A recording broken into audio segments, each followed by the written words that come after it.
Friends, स्वागत है आप सभी का आपके अपने YouTube channel study with MK में। जैसा कि आप देखते आ रहे हैं, जो प्रीवियस ईयर क्वेश्चन पेपर हैं RPF कांस्टेबल के, वो मैं यहाँ सॉल्व करवा रहा हूँ और उसी श्रृंखला में ये वीडियो है। और आज जो 2018 में पूछे गए थे अलग अलग शिफ्ट में क्वेश्चन पेपर, उन्हीं से क्वेश्चन लिए गए हैं। तो चलिए बिना किसी देरी के इस वीडियो को स्टार्ट करते हैं। और स्टार्ट करने से पहले चाहूँगा कि आप चैनल को सब्सक्राइब जरूर कर लें और वीडियो को अंत तक जरूर देखें। पसंद आए तो लाइक करें, नहीं तो डिसलाइक कर दें, कोई दिक्कत नहीं है। सबसे पहला क्वेश्चन उठाते हैं आज के वीडियो का। सबसे पहला प्रश्न है, निम्नलिखित में से कौन सा मंदिर ओडिशा में स्थित है? विच of the following temples is located in Odisha? तो ऑप्शन है आपके ए पुरी जगन्नाथ मंदिर, बी बृहदेश्वर मंदिर, सी कोणार्क सूर्य मंदिर, या डी कोणार्क सूर्य मंदिर और पुरी जगन्नाथ मंदिर दोनों। तो ओडिशा में कोणार्क का सूर्य मंदिर भी है और जगन्नाथपुरी ओडिशा में है, दोनों ही मंदिर ओडिशा में है। तो कोणार्क मंदिर जो है एक सूर्य मंदिर है और कोणार्क जो है एक जगह है जहाँ पर सूर्य मंदिर बना है, इसीलिए इसे कोणार्क का सूर्य मंदिर कहते हैं।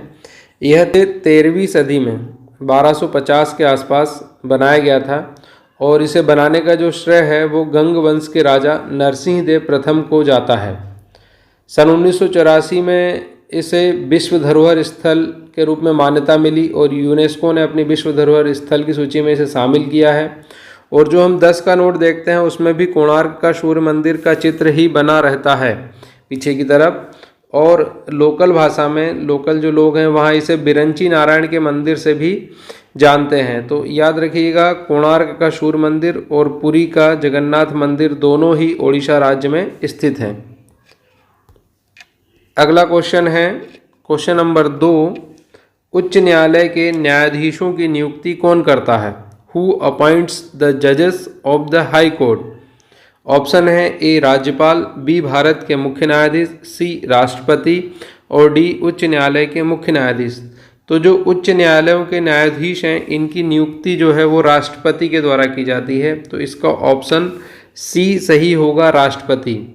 अगर हम इसकी थोड़ी डिटेल देखें तो भारत का जो संविधान है इसके भाग 6 में अनुच्छेद 214 से लेकर 231 तक उच्च न्यायालयों के गठन, इनकी स्वतंत्रता, न्यायिक क्षेत्र, शक्तियां और प्रक्रिया आदि सब के बारे में डिटेल से बताया गया है। वहीं बात करें अनुच्छेद 217 की, तो इसमें लिखा है कि प्रत्येक उच्च न्यायालय का गठन एक मुख्य न्यायाधीश तथा अन्य न्यायाधीशों से मिलकर किया जाता है और इनकी नियुक्ति राष्ट्रपति द्वारा की जाती है। वहीं अगर हम बात करें उच्च न्यायालय के न्यायाधीशों के लिए जो योग्यता है उनकी, तो उच्च न्यायालय के न्यायाधीश बनने के लिए निम्न योग्यता की ज़रूरत होती है। पहला, वह भारत का नागरिक हो। दूसरा, कम से कम 10 वर्ष तक न्यायिक पद धारण कर चुका हो अथवा किसी उच्च न्यायालय में या एक से अधिक उच्च न्यायालयों में लगातार 10 वर्षों तक अधिवक्ता रह चुका हो, तो वह व्यक्ति उच्च न्यायालय का न्यायाधीश बनने के लिए योग्य हो जाता है।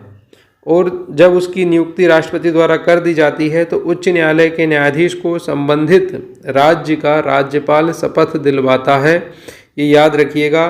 तो राज्यपाल की उच्च न्यायालय के न्यायाधीशों की नियुक्ति कौन करता है? राष्ट्रपति। और उन्हें शपथ कौन दिलाता है? तो राज्य का राज्यपाल।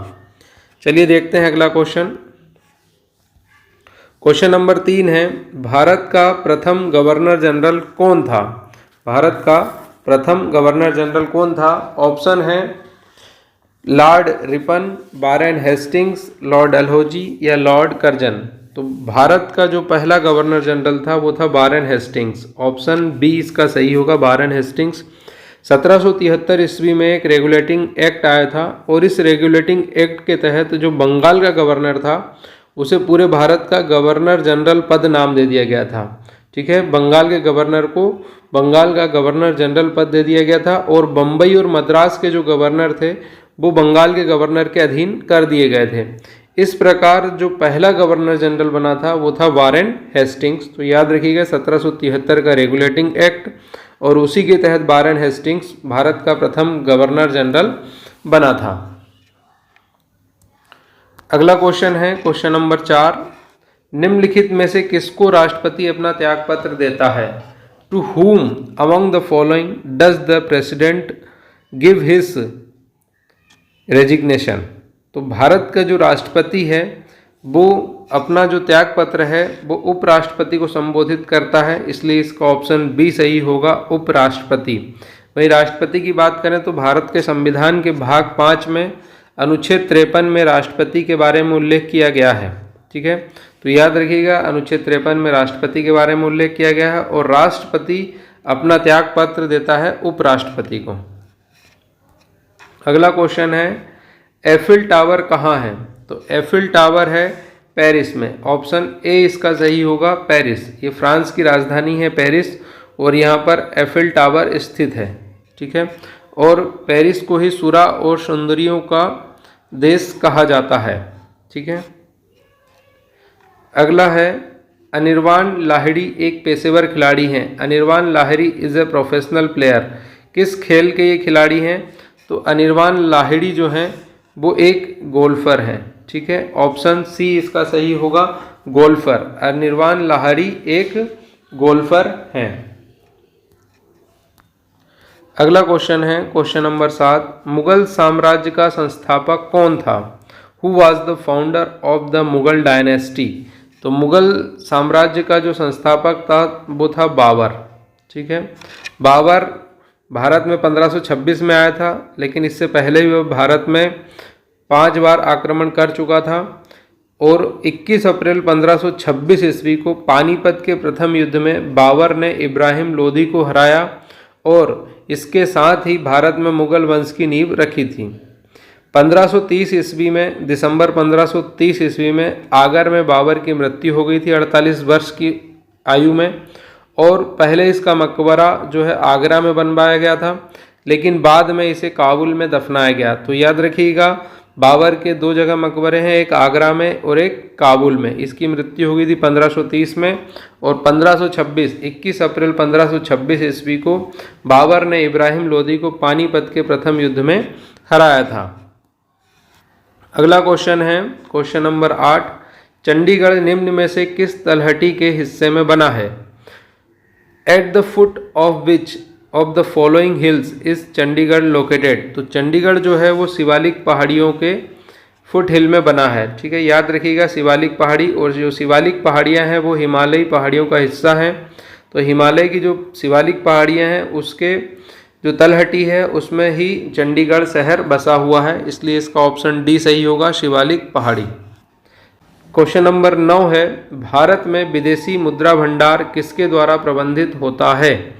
इन India the foreign exchange reserve are managed by. तो भारत का जो विदेशी मुद्रा भंडार है वो भारतीय रिजर्व बैंक द्वारा मैनेज किया जाता है, इसका ऑप्शन बी सही होगा, भारतीय रिजर्व बैंक या इंडियन रिजर्व बैंक आरबीआई। ठीक है, अगला क्वेश्चन है टाइगर वुड्स निम्नलिखित में से किस खेल से संबंधित है? With which of the following sports is Tiger Woods associated? तो टाइगर वुड्स जो हैं वो गोल्फ के जाने माने खिलाड़ी हैं, ऑप्शन बी इसका सही होगा, गोल्फ। अगला क्वेश्चन है क्वेश्चन नंबर 11, भारत के संविधान की केंद्रीय राज्य सूची को किस देश से लिया गया था? The union state list of Indian constitution was taken from.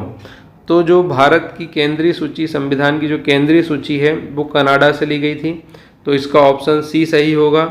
अगर हम बात करें कि कनाडा से कौन कौन से प्रावधान लिए गए थे, तो सबसे पहला था संघात्मक विशेषताएं, अपशिष्ट शक्तियां केंद्र के पास, राज्यपाल की नियुक्ति की प्रक्रिया, संघ एवं राज्यों के बीच शक्ति का जो विभाजन है, ये सारी चीज़ें भारत के संविधान में कनाडा के संविधान से ली गई हैं। अगला क्वेश्चन है क्वेश्चन नंबर 12, निम्नलिखित में से कौन सा झरना भारत में सबसे ऊंचा झरना है? विच of the following is the highest waterfall in India? तो जो भारत में जोग या गरसोप्पा जलप्रपात है वो सबसे ऊंचा जलप्रपात है, इसका ऑप्शन ए सही होगा, जोग। जोग जलप्रपात जो है वो कर्नाटक में है और ये शरावती नदी पर स्थित है और ये 4 छोटे छोटे जलप्रपातों से बनकर बना है जोग प्रपात। तो इसके जो 4 छोटे छोटे जलप्रपात हैं उनमें है, उनके नाम है राजा, रॉकेट, रोरर और रानी, इन 4 से मिलकर जो प्रपात बना है और इसकी ऊंचाई जो है वो 253 मीटर है। 253 मीटर इसकी ऊंचाई है और इसका अन्य नाम है गरसप्पा जलप्रपात। ठीक है, तो याद रखिएगा जोग या गरसप्पा जलप्रपात भारत का सबसे ऊंचा जलप्रपात है। अगला क्वेश्चन है, गुजरात की राजधानी क्या है? What is the capital of Gujarat? तो गुजरात की राजधानी है गांधीनगर। इसका ऑप्शन डी सही होगा, गुजरात की राजधानी है गांधीनगर। अगला क्वेश्चन है, निम्नलिखित में से किस खेल के साथ बटरफ्लाई स्ट्रोक शब्द जुड़ा है? With which of the following sport is the word butterfly stroke associated? तो जो बटरफ्लाई स्ट्रोक है ये तैराकी से जुड़ा हुआ है। इसका ऑप्शन ए सही होगा, तैराकी। अगला क्वेश्चन है, स्मृति भ्रंश किसकी क्षति है? Amnesia is loss of. तो एमनीसिया जो बीमारी है वो मेमोरी लॉस से होती है, इसलिए स्मृति भ्रंश इसमें ऑप्शन बी सही होगा, याददाश्त की क्षति है। तो amnesia is a loss of memory, याददाश्त की क्षति कहलाता है एमनेशिया। अगला क्वेश्चन है, ओट्टन तुल्लल किसकी नृत्य शैली है? Ottan Thullal is a dance form of. तो जो ओट्टन थुल्लर है वो एक मलयाली डांस है और ये केरल का है। तो इसका ऑप्शन ए सही होगा, ओट्टन थुल्लल केरल की नृत्य शैली है। अगला क्वेश्चन है, निम्न खेलों में से किसके साथ नेरोका क्लब का संबंध है? With which of the following sports is NEROCA club associated? तो नेरोका क्लब का जो संबंध है वो फुटबॉल से है। इसका ऑप्शन ए सही होगा, फुटबॉल। अगला क्वेश्चन है, भारतीय संविधान सभा की पहली बैठक की अध्यक्षता किसने की थी? Presided over the first meeting of the Indian constitution assembly. तो भारत की जो संविधान की पहली सभा थी उसकी जो अध्यक्षता की थी वो की थी डॉक्टर सच्चिदानंद सिन्हा ने।